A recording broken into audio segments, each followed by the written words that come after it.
அனைவருக்கும்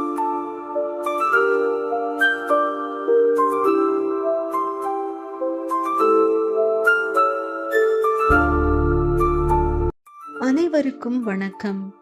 அஸ்தினாபுரத்திலிருந்து விதுரர் பாஞ்சால தேசத்திற்கு சென்று துருபதனை சந்தித்து பாண்டவர்களையும் குந்தியையும் பாண்டவர்களின் மனைவியுமான திரௌபதியையும் அஸ்தினாபுரத்திற்கு அனுப்பி வைக்கும்படி கேட்டுக்கொண்டதையும், துருபதன் விதுரருடைய கோரிக்கையை ஏற்று ஏராளமான சீர்வரிசைகளோடு தன்னுடைய மகளையும் மருமகன்களையும் அஸ்தினாபுர ராஜ்யத்திற்கு அனுப்பி வைத்ததையும், பாண்டவர்களும் குந்தியும் திரௌபதியும் அஸ்தினாபுர நகரத்தை அடைந்து பீஷ்மர் முதலிய வணக்கத்திற்குரிய அனைவரையும் வணங்கி நின்றதையும் முந்தைய பதிவில் பார்த்தோம்.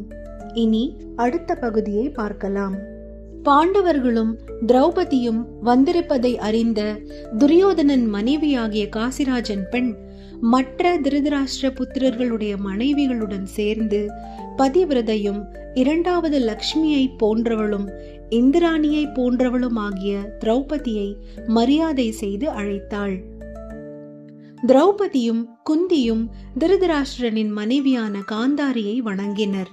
அந்த காந்தாரி அவர்கள் இருவருக்கும் ஆசீர்வாதங்களை வழங்கி திரௌபதியை அன்புடன் தழுவிக்கொண்டாள். திரௌபதியை தழுவிக்கொண்ட காந்தாரிக்கு இவள்தான் தன்னுடைய புத்திரர்களுக்கு யமன் என்ற எண்ணம் ஏனோ தோன்றி மறைந்தது.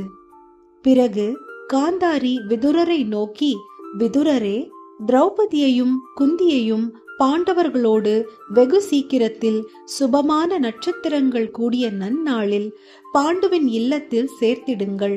அவர்கள் அங்கே மகிழ்வோடு இருக்கட்டும் என்று கூறினாள். விதுரரும் காந்தாரி கூறியவாறே செய்து முடித்தார். அப்போது சுற்றத்தார்களும் நகரத்து மக்களும் பெரும் தலைவர்களும் பாண்டவர்களுக்கு மரியாதை செய்தார்கள். பீஷ்மரும் துரோணரும் கிருபரும் கர்ணனும் பாகலிகனும் அவன் புத்திரனும் திருதராஷ்டிரன் கட்டளையினால் அவ்வாறே பாண்டவர்களுக்கு வாழ்த்து கூறினர். பாண்டவர்களோடு கிருஷ்ணரும் அங்கேயே சில காலம் வசித்தார்.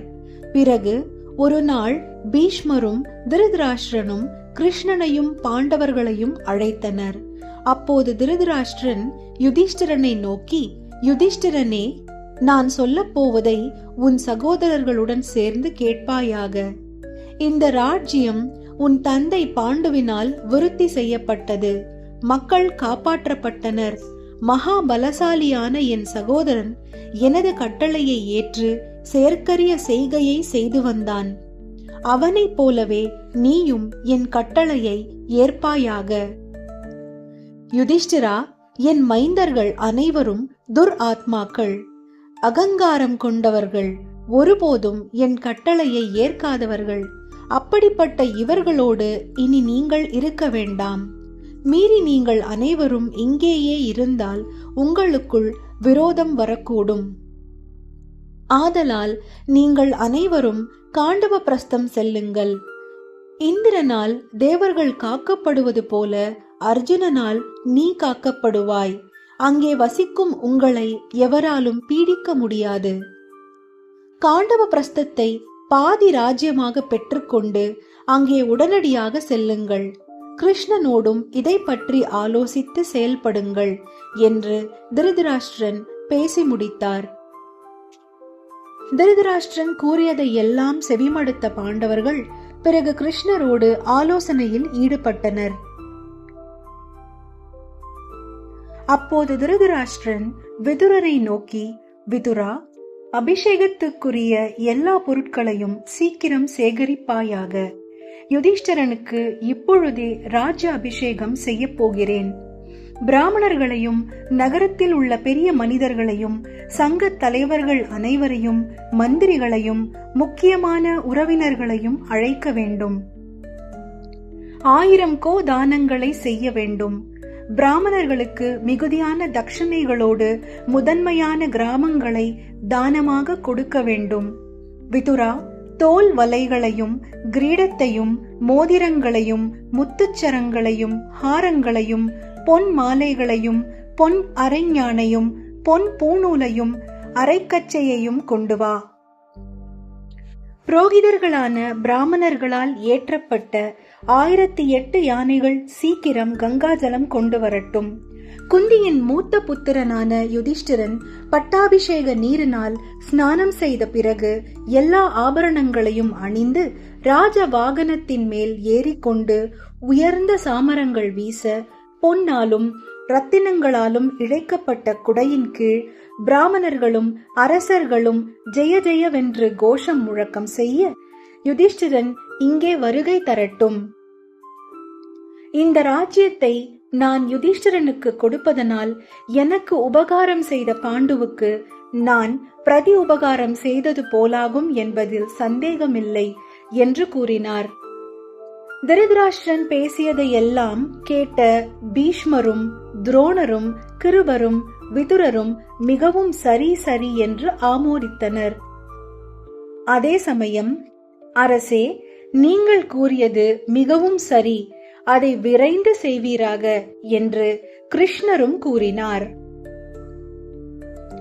அப்போது அங்கு வந்த வியாச பகவான் கௌரவர்கள் அனைவராலும் பூஜிக்கப்பட்ட பின் முன்னரே ராஜ்ய அபிஷேகம் செய்து கொண்ட அரசர்களோடும் வேதங்களில் கரை கண்ட பிராமணர்களோடும் சேர்ந்து யுதிஷ்டிரனுக்கு ராஜ்ய அபிஷேகத்தை செய்தித்தார். பிறகு கிருபரும் துரோணரும் பீஷ்மரும் தௌமிய முனிவரும் வியாசரும் கிருஷ்ணனும் பாகலீகனும் சோமதத்தனும் 4 வேதமும் தெரிந்த பிராமணர்களை முன்னிட்டு கொண்டு யுதிஷ்டிரனை சிம்மாசனத்தில் உட்கார வைத்து பட்டாபிஷேகத்தை செய்வித்தனர். வியாசர் யுதிஷ்டிரனை நோக்கி, நீ இந்த பூமி முழுவதையும் ஜெயித்து அரசர்களை எல்லாம் உட்படுத்தி சிறந்த தட்சணையோடு கூடிய ராஜசூயம் முதலான யாகங்களை செய்வித்து வேண்டியவர்களுடன் மகிழ்ந்திருக்க கடவாய் என்று ஆசீர்வாதம் செய்தார்.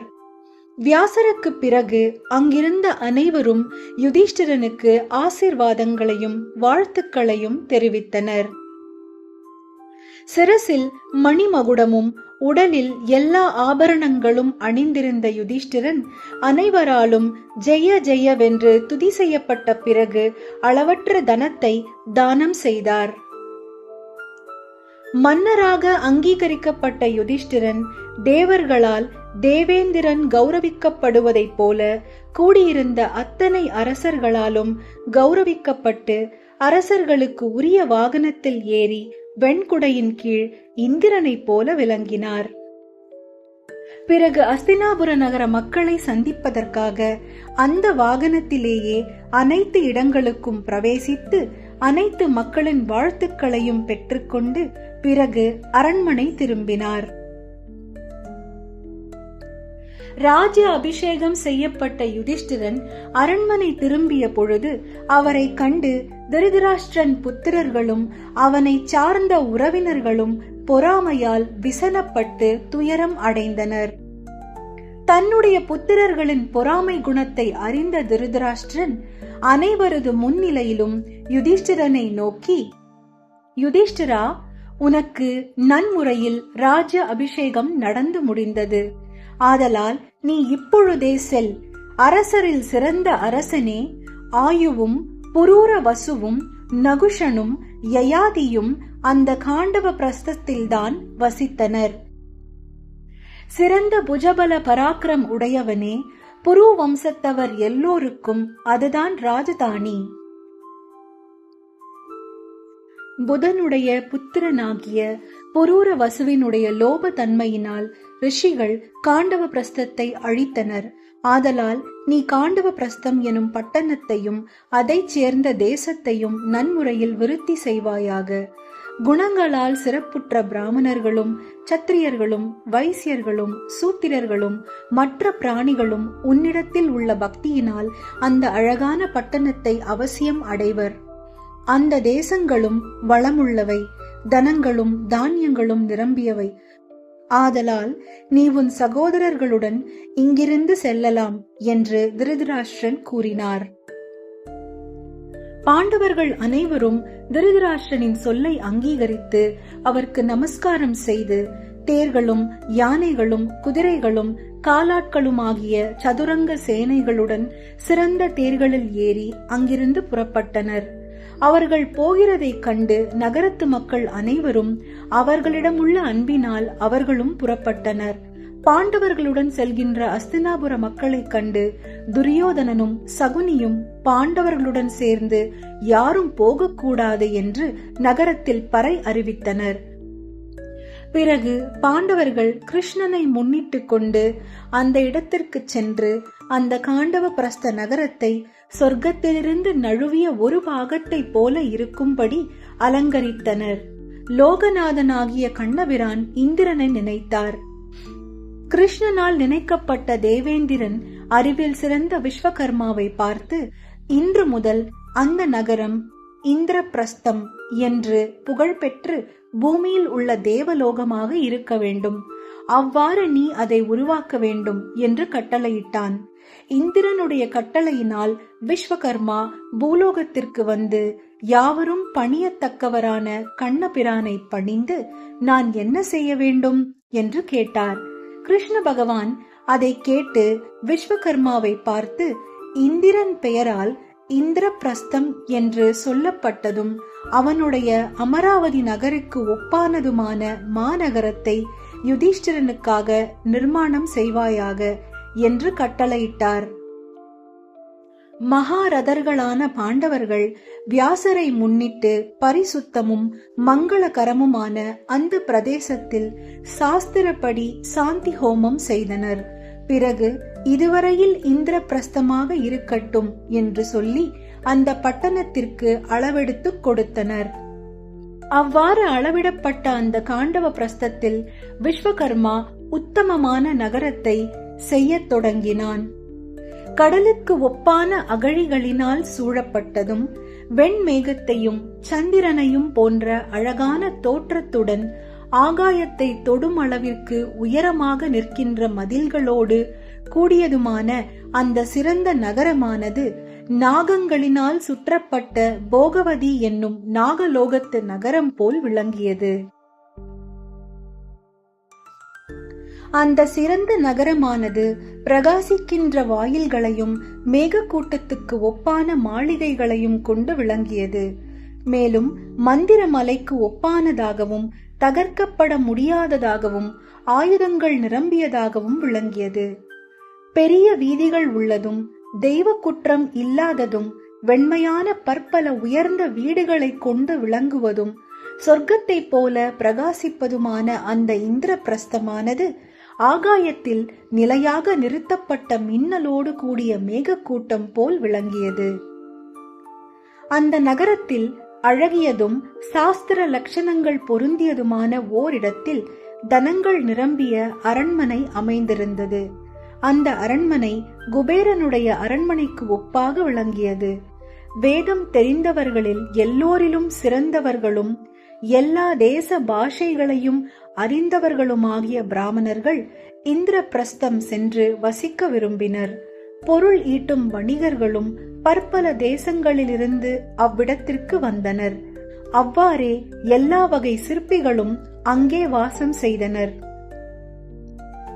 மலர்களும் கனிகளும் மிகுதியாக விளைந்து நிற்கும் மா மரங்களாலும் ஆம்பல் மரங்களாலும் கடம்ப மரங்களாலும் அசோக மரங்களாலும் செண்பக மரங்களாலும் புன்னை மரங்களாலும் நாககேச மரங்களாலும் எலுமிச்சை மரங்களாலும் பலா மரங்களாலும் ஆச்சா மரங்களாலும் பனை மரங்களாலும் பச்சிலை மரங்களாலும் மகிழ மரங்களாலும் தாழை மரங்களாலும் அருநெல்லி மரங்களாலும் லோத்திர மரங்களாலும் அங்கோல மரங்களாலும் நாவல் மரங்களாலும் பாதிரி மரங்களாலும் நீர் நொச்சில் மரங்களாலும் தினிச மரங்களாலும் அலரிச் செடிகளாலும் பாரிஜாத மரங்களாலும் இவை மட்டுமின்றி எப்போதும் புஷ்பங்களும் பழங்களும் நிரம்பிய இன்னும் அநேக வகை மரங்களாலும் சோபிக்கின்ற தோட்டங்களும் இந்திரபிரஸ்தத்தை சுற்றி இருந்தன. மயில்களும் குயில்களும் எப்போதும் களிப்புடன் கூவிக்கொண்டிருந்தன. கண்ணாடி போல் விளங்கும் பல வகையான வீடுகளும் பலவகை கொடி பந்தல்களும் மனதை கவருகின்ற சித்திர சாலைகளும் ஊற்றுகள் நிறைந்த குன்றுகளும் நல்ல நீர் நிரம்பிய அநேக விதமான குளங்களும் தாமரை மலர்களும் நீலோத்பவ மலர்களும் இன்னும் இனிய மணமுள்ள மலர்களும் நிறைந்த தடாகங்களும் அன்னங்களும் நீர்காகங்களும் சக்கரவாகங்களும் விளங்கி நின்ற மிக அழகான வாவிகளாலும் அந்த நகரமே சோபித்தது. அங்கே மரக்கட்டடங்களினால் மறைக்கப்பட்ட அழகிய தாமரை ஓடைகளும் அதே போல அதீத அழகும் விசாலமுமான குளங்களும் அநேகம் இருந்தன. நந்தினி என்ற பெயர் பெற்ற ஒரு நதியும் அந்த நகரத்தை சுற்றி ஓடியது. 4 வர்ணங்களால் நிரம்பியதும் அநேக சிற்பிகளால் உருவாக்கப்பட்டதும் எப்போதும் சாதுக்கள் வரப்பெற்றதும் வேண்டிய போகங்கள் நிரம்பியதும் எல்லா பொருள்களிலும் குறைவில்லாததும் யோகியர்களான மக்கள் எப்போதும் இருப்பதும் புருஷர்களும் பெண்களும் கூட்டமாக சேருவதும் குதிரைகளும் யானைகளும் நிரம்பியதும் பசுக்களும் ஒட்டகங்களும் கோவேறு கழுதைகளும் ஆடுகளும் உள்ளதுமான விஸ்வகர்மாவினால் நிர்மாணம் செய்யப்பட்டதுமான அந்த இந்திர பிரஸ்தம் தேவலோகத்திற்கு நிகராக விளங்கியது. எல்லா சிறப்புகளும் நிரம்பியதாக விஸ்வகர்மாவினால் உண்டாக்கப்பட்ட அந்த நகரத்தில் கௌரவர்களுக்கு முதன்மையானவரும் குந்தி புத்திரருமான தர்மபுத்திரர் சகோதரர்களுடன் கூடி மங்களகரமான காரியங்களை செய்கின்றவர்களும் வேதங்களில் சிறந்த பிராமணர்களோடும் வியாச மகரிஷியை முன்னிட்டும் தௌமிய முனிவருடைய கருத்தை அனுசரித்தும் இந்திரபிரஸ்தத்தில் பிரவேசித்தார். எதிரிகளை அடக்குகிறவரும் மகாபலசாலியுமான தர்மராஜாவானவர் கண்ணபிரானுடன் ராஜவாகனம் ஏறி ராஜ மார்க்கத்தை தாண்டி 32 வாயில்களோடு கூடியதுமாகிய அந்த நகரத்தில் முதல் வாயில் வழியாக பிரவேசித்தார். அப்போது சங்க துந்துபி வாத்தியங்களின் முழக்கங்கள் மிக பெரிதாக கேட்டன. ஜெய ஜெய என்னும் பிராமணர்களின் வாக்குகள் மிகுதியாக ஒலித்தன. ராஜவாகனம் ஏறும் தர்மராஜா முனிவர்களாலும் சூதர்களாலும் மாதர்களாலும் வந்திகளாலும் துதி செய்யப்பட்டு ராஜ மார்க்கத்தை தாண்டி மங்கள சாரங்கள் செய்யப்பட்டிருந்த தமது சிறந்த அரண்மனையில் பிரவேசித்தார். அரண்மனையில் பிரவேசித்த பிறகு தர்மராஜாவானவர் ஆனந்தமும் உற்சாகமும் உள்ள நகர மக்களால் சூழப்பட்டு காணிக்கைகளால் கௌரவிக்கப்பட்டார். பிராமணர்கள் அனைவரும் மகாத்மாவான கிருஷ்ணரை பூஜித்தனர். அந்த நகரத்தில் புருஷர்களும் ஸ்திரீகளும் நிறைந்திருந்தனர். கோதனங்கள் நிரம்ப வழங்கப்பட்டன. பலவகை பயிர்கள் செழித்து வளர்ந்து அந்த நகரத்தை மேலும் சிறப்புடையதாக மாற்றின. தர்மத்தையே உயிராக கருதும் மக்கள் உள்ள அந்த பெரிய தேசத்தில் பிரவேசிக்கும் போது பாண்டவர்களுக்கு மேன்மேலும் மகிழ்ச்சி கூடியது. காண்டவ பிரஸ்தத்தில் வசிக்கும் பாண்டவர்கள் சகுனியினாலும் கர்ணனாலும் திருதராஷ்டிர புத்திரர்களாலும் கிருபராலும் பீஷ்மராலும் தர்மத்தில் விருப்பமுள்ள திருதராஷ்டிர மகாராஜாவாலும் சிறப்பிக்கப்பட்டனர். சிறந்த வில்லாளிகளும் இந்திரனை போன்றவர்களும் ஆகிய அந்த பாண்டவர்களால் ஆளப்பட்ட இந்திரபிரஸ்த நகரம் இந்திரலோகத்தை போலவும் பாதாள லோகத்தை போலவும் விளங்கியது. பிறகு தர்மபுத்திரர் விஸ்வகர்மாவையும் வியாசரையும் பூஜித்து விடை கொடுத்து அனுப்பிவிட்டு புறப்படுவதற்கு தயாராக இருந்த கிருஷ்ணரை பார்த்து, குற்றமற்றவரே கிருஷ்ணா, தோஷமற்றவரே, உனது அனுகிரகத்தினால்தான் எனக்கு ராஜ்யம் கிடைத்தது. வீரரே, உமது அனுகிரகத்தால் தான் இந்த தேசம் எதிரிகள் பிரவேசிக்க முடியாததாக உருமாறியுள்ளது. உமது அனுகிரகத்தினாலேயேதான் நாங்களும் ராஜ்ய அதிகாரத்தில் இருக்கிறோம். மாதவா, பாண்டவர்களான எங்களுக்கு எந்த ஆபத்து காலத்திலும் நீரே கதி.